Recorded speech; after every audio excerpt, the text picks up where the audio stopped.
स्वागत है आपका अपने YouTube channel Bihar board study point Prince sir. आज की क्लास में हम लोग क्लास 10th का सब्जेक्ट हिस्ट्री पढ़ने वाले हैं, बिहार बोर्ड का जो स्पेशली है ये, और उसका एक्सप्लेनेशन है। चैप्टर 3 का एक्सप्लेनेशन है। पार्ट का नाम है हिंद चीन में राष्ट्रवादी आंदोलन, और इसका ये पार्ट 3 एंड लास्ट पार्ट है। इस पार्ट में आज हम चैप्टर को समाप्त करेंगे और अगले पार्ट में इसके हम ऑब्जेक्टिव और लघुतरीय प्रश्न, दीर्घोत्तरीय प्रश्न, उसके उत्तर को बताएंगे। तो चलिए शुरू करते हैं। जैसा कि इसके पहले आप लोगों ने पढ़ चुका था लाओस में जो गृह युद्ध हुआ और कैसे अमेरिका का अपना जो पावर था हिंद चीन से हट गया, उसको पढ़ा था हमने। अगर आप लोगों ने पार्ट 1 पार्ट 2 नहीं देखा है तो एक बार जाकर चैनल के प्लेलिस्ट से देख लें, और चैनल पे पहली बार आए हैं तो सब्सक्राइब कर लें। चलिए आज का टॉपिक हम लोग पढ़ते हैं कंबोडियाई संकट। आज का हमारा टॉपिक क्या है? कंबोडियाई संकट, मतलब कंबोडिया पर कौन सा संकट है। जैसा कि आप लोग जानते हैं कि हिंद चीन 3 देश था हिंद चीन में, लाओस, कंबोडिया, वियतनाम। तो वियतनाम के बारे में पढ़ लिया, अभी लाओस के बारे में पढ़ लिया, अब कौन बचा हुआ है? कंबोडिया। तो चलिए कंबोडिया के बारे में हम लोग जानते हैं। सन 1954 ईस्वी में स्वतंत्र राज्य बनने के बाद कंबोडिया में संवैधानिक राजतंत्र को स्वीकार कर राजकुमार नरोत्तम सिंहानुक को शासक बनाया गया। मतलब 1954 में कंबोडिया स्वतंत्र हो गया तो उस समय नरोत्तम सिंहानुक, क्या नाम था उसका? नरोत्तम सिंहानुक को वहाँ का क्या बनाया गया? शासक बनाया गया। कहाँ का? कंबोडिया का। यहाँ पे आप अपने किताब में पेज नंबर 57 में देख सकते हैं, एक पिक्चर दिया है नरोत्तम सिंहानुक का, ठीक है ना। तो इसको क्या बनाया गया था जी? कंबोडिया का शासक बनाया गया। नरोत्तम सिंहानुक 1954 से ही कंबोडिया को गुट निरपेक्षता एवं तटस्थता की नीति पर चलाना शुरू कर दिया था। इसलिए कंबोडिया दक्षिण पूर्व एशियाई सैन्य संगठन में शामिल नहीं हुआ। अमेरिका इन क्षेत्रों में अपना प्रभाव चाहता था, इसी कारण वह सिंहानुक से चिढ़ा हुआ था और थाईलैंड को उकसाकर कंबोडिया को तंग करवा रहा था। यानी कि जो नरोत्तम सिंहानुक था बहुत ही अच्छा राजा था। वो नहीं चाहता था कि हमारा देश फिर से किसी गुलाम हो, और हम किसी गुट में नहीं रहेंगे। गुट माने किसी दल में हम शामिल नहीं होंगे, हम अकेले रहेंगे। ये बात अमेरिका को अच्छी नहीं लगती थी। वो चाहता था कि ये मेरा कहा करे, लेकिन उसका कहा नहीं करा करता था। तो इसलिए अमेरिका क्या करता था कि अपना खर्चा दे करके थाईलैंड से उस पर आक्रमण करवाता था। थाईलैंड एक छोटा सा देश है, उसको पैसा देता था, तुम अटैक करो, इसको परेशान करते रहो, तब तक करो जब तक कि मेरे आगे झुक नहीं जाता है। अमेरिका की इस कूटनीतिक चाल के कारण 1963 में सिंहानुक ने उससे भी किसी तरह की मदद लेने से इनकार कर दिया। यह बात अमेरिका के लिए अपमानजनक थी, लेकिन कुछ भी हुआ, लेकिन उसने अमेरिका से कभी मदद नहीं मांगा। यह अमेरिका को बेइज्जती महसूस हुआ कि भाई इतना परेशान हुआ फिर भी मुझसे मदद नहीं मांग रहा है। मई 1965 में उसने वियतनाम के साथ कंबोडिया के सीमावर्ती गांवों पर आक्रमण कर दिया। तब सिंहानुक ने अमेरिका से राजनयिक संबंध तोड़ लिए। आगे चलकर सन 1969 में अमेरिका ने कंबोडिया सीमा क्षेत्र में जौहर की वर्षा हवाई जहाज से करवा दी। अब देखिए कितना अत्याचार करता है अमेरिका। 1969 में हवाई जहाज से जौहर गिराने लगा लोगों के देह पर, कंबोडिया के लोगों पर जौहर गिराने लगा, जिससे लगभग 40,000 एकड़ भूमि रबड़ की फसल नष्ट हो गई। तो उसमें आदमी तो बर्बाद हुआ ही, साथ ही साथ जो फसल भी थे 40,000 एकड़। एक एकड़ में 27 काठा होता है, तो 27 से गुणा कर दीजिए 40 में, उतना 1000 काठा जमीन पे उसने क्या कर दिया? उसको रबड़ की खेती हुआ था, बर्बाद कर दिया। तब सिंहानुक ने मुआवजे की मांग अमेरिका से की एवं रूस की ओर झुकाव दिखाते हुए पूर्वी जर्मनी से राजनयिक संबंध बढ़ाने शुरू किए। तो क्या कहा कि अमेरिका तुम इसकी भरपाई करो, तुमने बर्बाद किया है, और वो रूस की तरफ चला गया, क्योंकि जानता था कि अमेरिका का दुश्मन कौन है, और दुश्मन का दुश्मन मित्र हो जाते हैं। ये भी उसका दुश्मन, वो भी दुश्मन, सोचा यही मेरा साथ देगा, और जर्मनी को भी मतलब साथ देने के लिए सोचने लगा, उससे भी हाथ मिलाने लगा। तत्कालीन दो गुटीय विश्व व्यवस्था में पूंजीवादी अमेरिका यह नहीं चाहता था कि कंबोडिया साम्यवादी देशों के प्रति सहानुभूति रखे, लेकिन अमेरिका को यह पसंद नहीं था कि साम्यवादी देश जो रूस था उसके तरफ कोई जाए, वो पूंजीवादी चाहता था। अतः उसने कंबोडिया के गुटनिरपेक्षता को एक पक्षीय मानते आरोप लगाया कि सिंघानुक सरकार का संबंध उत्तरी वियतनाम एवं वियतकांगो से है, इसलिए अमेरिका CIA के माध्यम से कंबोडियाई दक्षिणपंथियों को संगठित कर सिंघानुक को समच्युत करना चाहता था।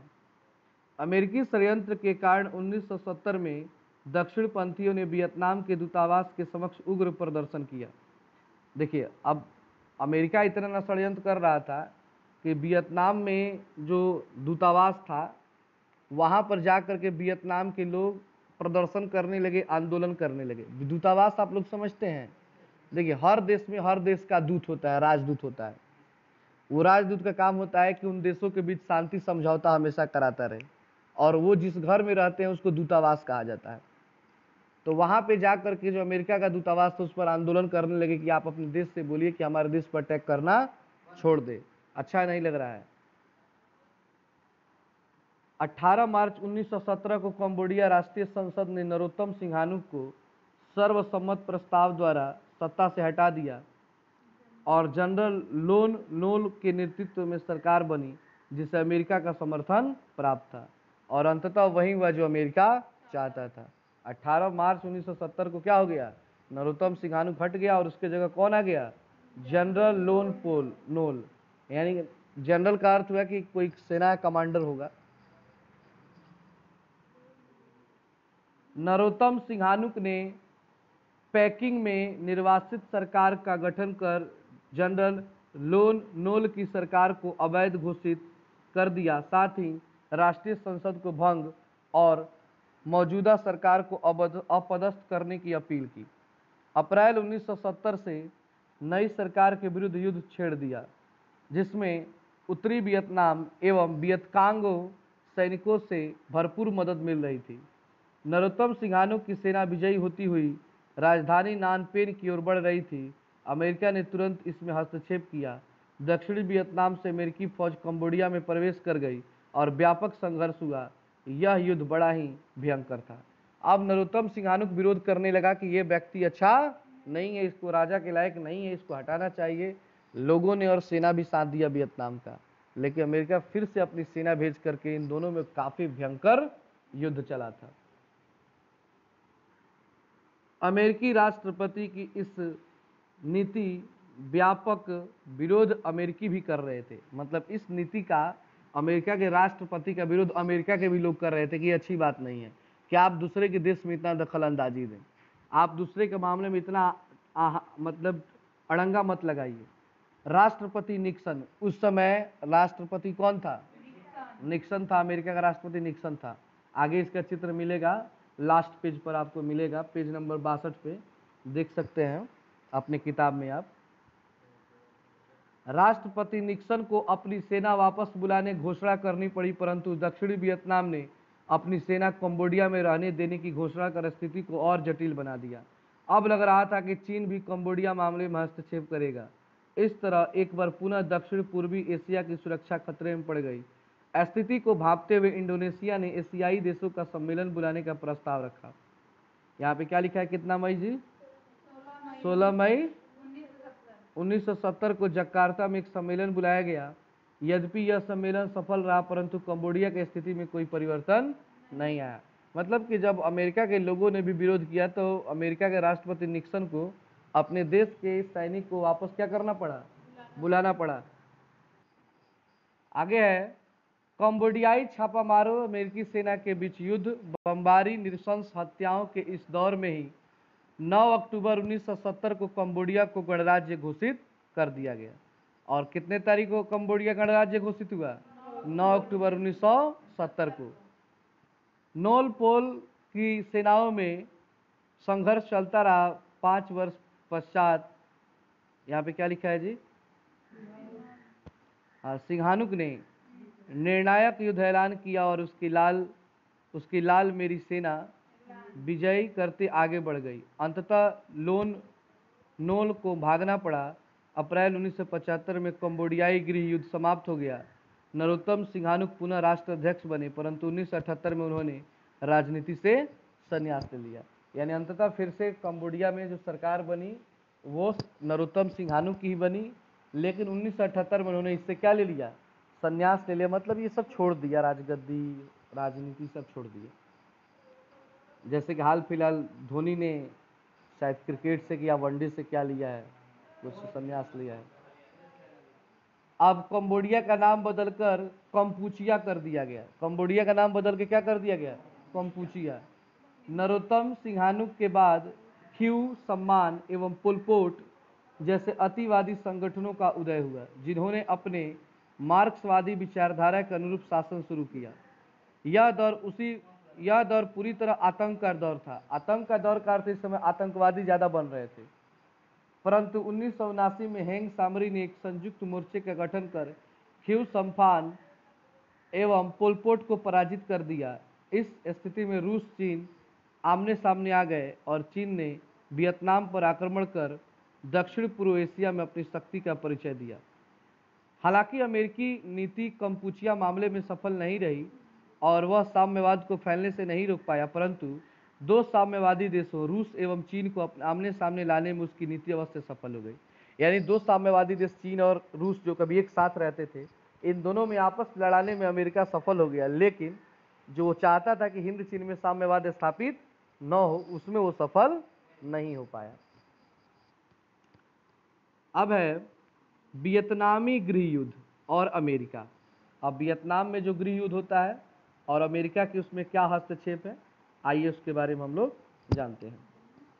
जेनेवा समझौता से दो वियतनामी राज्यों का जन्म तो अवश्य हो गया था, परंतु स्थायी शांति की उम्मीद नहीं के बराबर ही थी, क्योंकि उत्तरी वियतनाम में जहां साम्यवादी सरकार थी, वहीं दक्षिणी वियतनाम में पूंजीवादी समर्पित सरकार थी।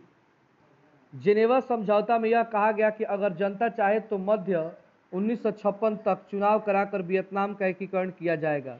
उसी समय से वियतनामी जनता उसके एकीकरण के पक्ष में आवाज उठाती रही थी, जिसे उत्तरी वियतनाम का पूर्ण समर्थन था। जबकि दक्षिण वियतनाम की जनता शांतिपूर्ण प्रयासों से चूक गई, तो 1960 में वियतकांग यानी राष्ट्रीय मुक्ति सेना का गठन कर अपने सरकार के विरुद्ध हिंसात्मक संघर्ष शुरू कर दी। 1961 ईस्वी तक स्थिति इतनी बिगड़ गई कि दक्षिण वियतनाम में आपातकाल की घोषणा कर दी गई और वहां गृह युद्ध शुरू हो गया। अमेरिका, जो दक्षिणी वियतनाम में साम्यवाद के प्रभाव को रोकना चाहता था, ने 1961 सितंबर में शांति को खतरा नाम से श्वेत पत्र जारी कर उत्तरी वियतनाम को ही कि हो ची मिन्ह सरकार को इस गृह युद्ध के लिए जिम्मेदार ठहराया। यानी कि जो वियतनाम में गृह युद्ध हो रहा था दक्षिण वियतनाम और उत्तरी वियतनाम में, इसका सबसे बड़ा कारण अमेरिका किसको ठहरा दिया, हो ची मिन्ह, जो उत्तरी वियतनाम का मतलब नेतृत्व कर रहा था। और 1962 की शुरुआत में अपने 4000 सैनिकों को दक्षिणी वियतनाम के मदद के लिए शैगान भेज दिया। वास्तविकता यह थी कि न्यो दिन दियम की तानाशाही अत्याचारों से जनता तंग आ चुकी थी। यानी न्यो दिन दियम जो अमेरिका का सपोर्टर था, उससे लोग क्या हो गए थे, तंग आ चुके थे। बौद्ध जनता धार्मिक असहिष्णुता के कारण आत्मदाह कर रही थी और बहुत सी जो जनता थी वो अपने आप का आत्मदाह अपने आप अपने शरीर को जला लेती थी, मर रही थी आग में कूद कूद कर। इसी को लेकर 1963 ईस्वी में सेना ने विद्रोह कर न्यो दिन दियम को मार दिया। अब जब ये सारा सीन जब चला, उल्टा सेना ही उसको मार दिया गुस्से में आकर के, और सैनिक सरकार की स्थापना हुई। अब कौन सरकार की स्थापना हुई बाबू, ये भी खतरनाक होता है। लोकतंत्र को छोड़कर कोई ठीक नहीं होता है, परंतु यह भी प्रतिक्रियावादी था, यह भी अच्छा नहीं था। इस तरह सरकारों का आना जाना लगा रहा, मगर किसी की भी नीति नहीं बदली और वियतकांग का संघर्ष चलता रहा।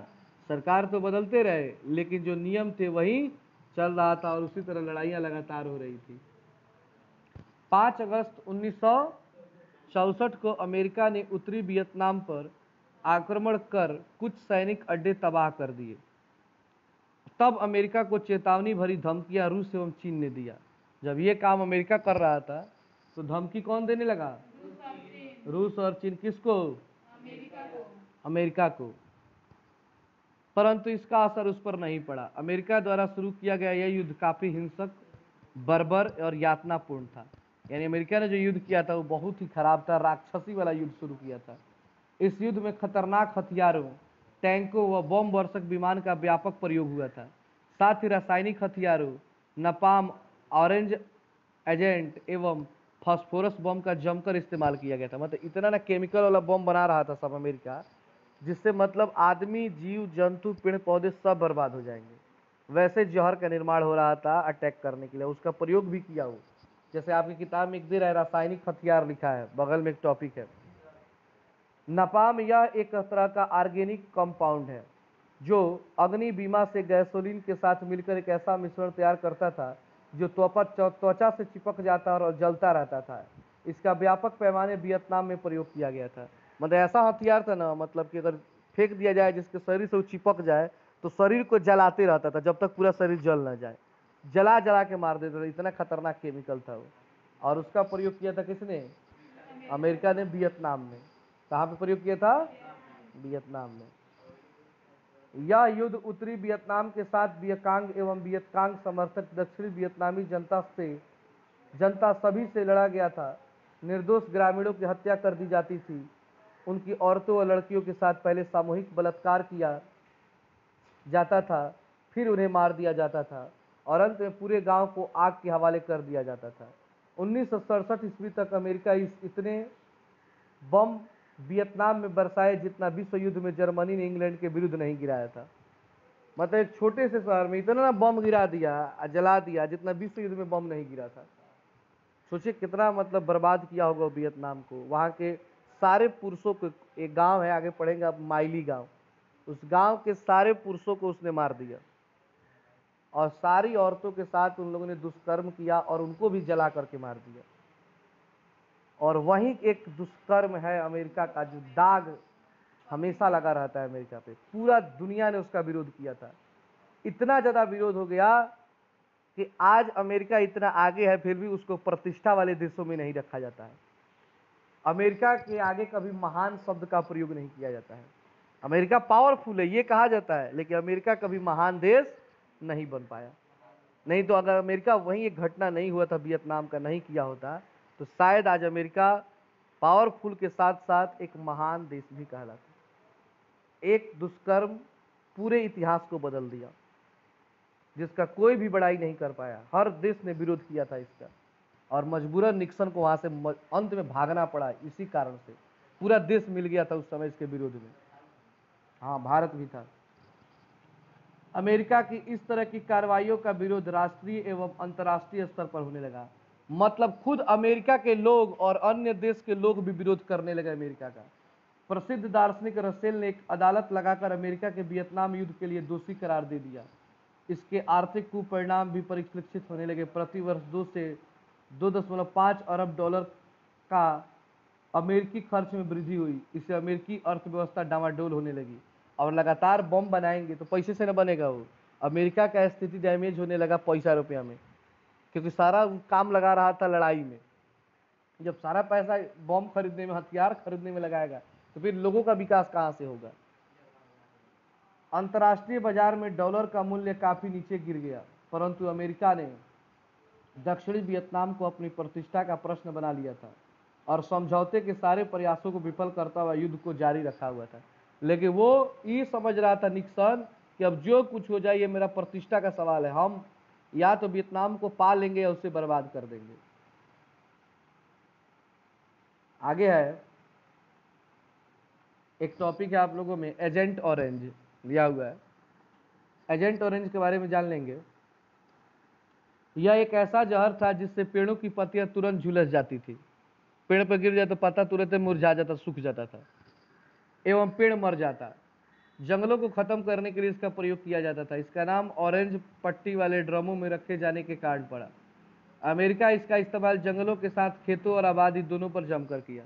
यानी कि वियतनाम के खेतों पर भी गिराया, वहां के लोगों पर भी गिराया। इस जहर का असर आज भी नजर आता है, जन्मजात विकलांगता और एक कैंसर के रूप में। और याद है आप लोग हिरोशिमा और नागासाकी, वो असर जो आज वहां पे, आज भी वियतनाम में बच्चे विकलांग और कैंसर से पीड़ित जन्म लेते हैं जन्म से। सोचिए कितना मतलब कितना खतरनाक वो जहर था कि आज भी उसका असर वहां पे है। तो अमेरिका काम किया है बहुत बहुत खतरनाक खतरनाक देशों के साथ, जो आज उसको समझ में आता है कि पावरफुल होते हुए भी हमको लोग मतलब गंदा नज़र से देखते हैं। भले मजबूत के चलते कोई वैल्यू देता है, लेकिन अंदर से इज्जत कोई नहीं देता है उसको।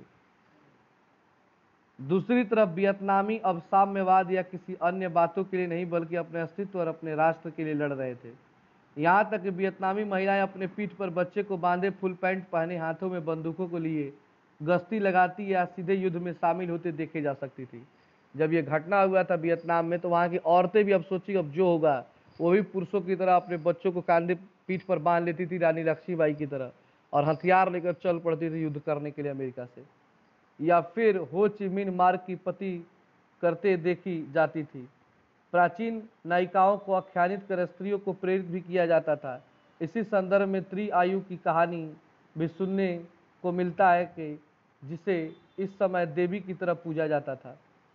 1968 के प्रारंभ में वियतकांग ने अमेरिकी शक्ति का प्रतीक पूर्वी पेंटागन सहित कई ठिकानों पर धावा बोलकर अमेरिकियों को क्षति पहुंचाई।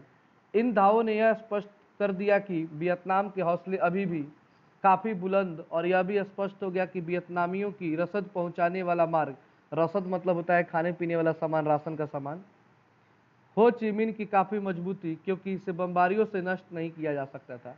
यानी कि हो ची मिन्ह मार्ग पर जो अमेरिका कब्जा करना चाहता था, वो उसे काफ़ी प्रयास किया, लेकिन इतना ना मजबूत उस सड़क बना था कि बम के भी गिरने से उस सड़क पर कोई असर नहीं पड़ता था।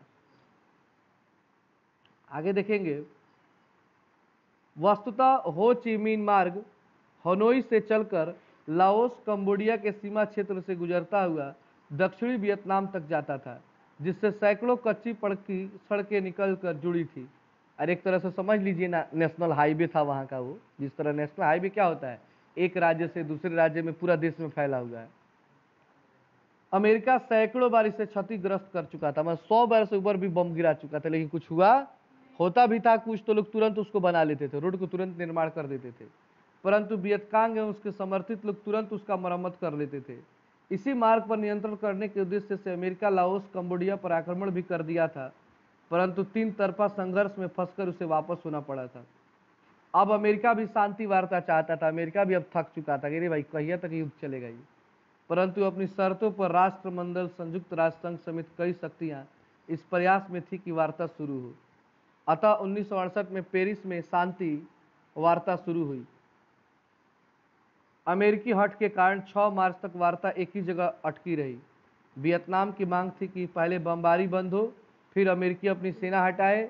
इसी क्रम में 7 जून 1969 को वियतनामी शिष्टमंडल ने दक्षिणी वियतनाम के मुक्त क्षेत्र में वियतकांग के सरकारों गठन की घोषणा की, जिसे रूस एवं चीन ने तुरंत मान्यता दे दी। इसी दरमियान वियतनामी राष्ट्रीयता के जनक हो ची मिन्ह को मृत्यु हो गई। अभी ये सब चल ही रहा था, तब तक जो आंदोलन पूरा किए थे उनकी मृत्यु हो गई। क्या नाम था उनका? हो ची मिन्ह। चूंकि उन्होंने अपने वसीयत में दक्षिण के मुक्ति तक संघर्ष का आह्वान किया था, अतः संघर्ष जारी रहा। और इस चैप्टर का अंतिम टॉपिक है अमेरिकी सफलता और वियतनाम एकीकरण। नीचे जो आप लोग चित्र देख रहे हैं, ये राष्ट्रपति निक्सन, जो उस समय राष्ट्रपति था अमेरिका का, उसका चित्र है ये। तो चलिए देखते हैं आगे। अब हॉलीवुड द्वारा, हॉलीवुड समझते हैं आप लोग? बॉलीवुड होता है जो मुंबई में फिल्में बनती हैं, और जो विदेशों में फिल्में बनती हैं उसको हॉलीवुड कहा जाता है, अंग्रेजी फिल्में। अब हॉलीवुड द्वारा अमेरिका के वियतनाम युद्ध को जायज ठहराने वाली फिल्मों के स्थान पर अमेरिका के अत्याचार पर फिल्में बनने लगी। यानी पहले अमेरिका के ताकत पर फिल्म बनता था, अब क्या बनने लगा? अमेरिका के उस अत्याचार को दिखाया जाने लगा, अमेरिका कैसा देश है, पूरा दुनिया को बताया जाने लगा। दूसरी तरफ निक्सन अमेरिकी चुनाव में जीत हासिल कर नया राष्ट्रपति बना। वियतनाम समस्या का जल्द समाधान की जिम्मेदारी उस पर सौंपी गई। अंतर्राष्ट्रीय दबाव बढ़ता ही जा रहा था। इसी समय माइली गांव की एक घटना प्रकाश में आई, जो आपको कुछ देर पहले हम बताए थे। अमेरिकी सेना की आलोचना पूरे विश्व में होने लगी, पूरा दुनिया इसका शिकायत करने लगा इस घटना के बाद। तब राष्ट्रपति निक्सन ने शांति के लिए 5 सूत्री योजना की घोषणा की। अब निक्सन को समझ में आ गया था भाई अब कुछ करना पड़ेगा, नहीं तो अब लोग पूरा विद्रोह करेंगे और मेरा खुद का सरकार नहीं रहेगा। पहला, हिंद चीन की सभी सेनाएं युद्ध बंद कर यथास्थान पर रहें। दूसरा, युद्ध विराम की देखरेख अंतर्राष्ट्रीय पर्यवेक्षक करेंगे। तीसरा, इस युद्ध के दौरान कोई देश अपनी शक्ति बढ़ाने का प्रयत्न नहीं करेगा। चौथा, युद्ध विराम के दौरान सभी तरह की लड़ाइयाँ बंद रहेंगी। और 5वां, युद्ध विराम का अंतिम लक्ष्य समूचे हिंद चीन में संघर्ष का अंत होना चाहिए। परंतु इस शांति प्रस्ताव को अस्वीकार कर दिया गया, लेकिन किसी ने भी इसके शांति प्रस्ताव को नहीं माना कि इतना घटिया आदमी का बात तो नहीं माना जाएगा। अमेरिकी सेना पुनः बमबारी शुरू कर दी। अब लोग नहीं माने, फिर बम गिराना शुरू कर दिया। लेकिन अमेरिका अब जान चुका था कि उसे अपनी सेना वापस बुलानी ही पड़ेगी। निक्सन ने पुनः 8 सूत्र योजना रखी, वियतनाम में इसे खारिज कर दिया। अब 8 गो नियम लाएगा, उसे भी क्या कर दिया गया, खारिज कर दिया गया, हटा दिया, नहीं तुम्हारा बात हम लोग मानने वाले नहीं है। वियतनाम में इसे खारिज कर दिया। अब अमेरिका चीन को अपने पक्ष में करने लगा। अब अमेरिका चाहता था कि चीन किसके पक्ष में आ जाए, मेरे पक्ष में। तो काम अब गड़बड़ा रहा है यहाँ पे। 24 अक्टूबर 1972 को वियतकांग, उत्तरी वियतनाम, अमेरिका एवं दक्षिणी वियतनाम में समझौता तय हो गया, परंतु दक्षिणी वियतनाम में आपत्ति जताई और पुनः वार्ता के लिए आग्रह किया। वियतकांग ने इसे अस्वीकार कर दिया। इस बार इतने बम गिराए गए जिनकी कुल विध्वंसक शक्ति हिरोशिमा में प्रयुक्त परमाणु बम से ज़्यादा आंकी गई। यानी कि हिरोशिमा में जो बम गिरा था उससे भी खतरनाक बम यहाँ गिराया गया। हनोई भी इस बीमारी से ध्वस्त हो गया, लेकिन वियतनामी डटे रहे। अंततः 27 फरवरी 1973 को पेरिस में वियतनाम युद्ध के समाप्ति के समझौते पर हस्ताक्षर हो गया। समझौते की मुख्य बातें थी, युद्ध समाप्ति के 60 दिनों के अंदर अमेरिकी सेना वापस हो जाएगी, उत्तर और दक्षिण वियतनाम परस्पर सलाह कर के एकीकरण का मार्ग खोजें, अमेरिका वियतनाम को असीमित आर्थिक सहायता देगा। इस तरह से अमेरिका के साथ चला आ रहा युद्ध समाप्त हो गया एवं अप्रैल 1975 में उत्तरी एवं दक्षिण वियतनाम का एकीकरण हो गया। और फिर से जो 2 भागों में वियतनाम बटा था, वो वियतनाम क्या हो गया, एक हो गया और अमेरिका यहाँ से चला गया।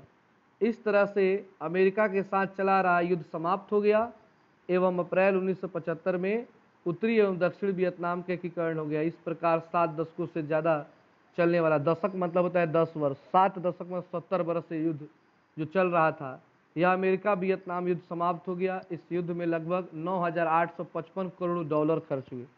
समझ जाइए, $1 में 75 रुपया होता है, 9,855 करोड़ डॉलर, उसमें 75 से गुणा कर दीजिए, उतना रुपया खर्च हुआ था। मतलब अरबों रुपया इसमें खर्च हुआ था, अरबों खरबों। उस समय के टाइम में, जना टाइम में रुपया का वैल्यू इतना ज़्यादा था, ऐसे 150 वर्ष पहले। आज के हिसाब से लगाया जाए तो कहाँ पहुँच जाएगा, उसका कोई लिमिट नहीं, कितना जीरो लग जाएगा। सर्वाधिक व्यय अमेरिका का था। सबसे ज़्यादा खर्च किसका हुआ था, उसके 56,000 से अधिक सैनिक मारे गए, लगभग 3 लाख सैनिक घायल हुए। दक्षिणी वियतनाम के 18,000 सैनिक मारे गए। अमेरिका के 4800 हेलीकॉप्टर एवं 3600 अनगिनत टैंक नष्ट हो गए। तो सबसे ज़्यादा बर्बादी किसका हुआ था, अमेरिका का ही हुआ था। इसलिए कहा जाता है कि अगर हम किसी के लिए गड्ढा खोदेंगे तो सबसे पहले गिरने के लिए खुद तैयार रहें, बर्बादी हमारी भी होगी। इन सारी घटनाओं के परिप्रेक्ष्य में धन जन की बर्बादी के अलावा अमेरिकी साख को भी गहरा आघात पहुंचा। पूरे हिंद चीन में वह बुरी तरह सफल रहा। अंततः उसे अपनी सेनाएं हिंद चीन से हटानी पड़ी और सभी देशों की संप्रभुता एवं अखंडता को स्वीकार करना पड़ा। और इस तरह आप लोगों का ये चैप्टर समाप्त होता है। और इसके अगले पार्ट में हम इसका ऑब्जेक्टिव और लघु उत्तरीय दीर्घ उत्तरीय प्रश्न को लाएंगे। तो आज के लिए इतना ही।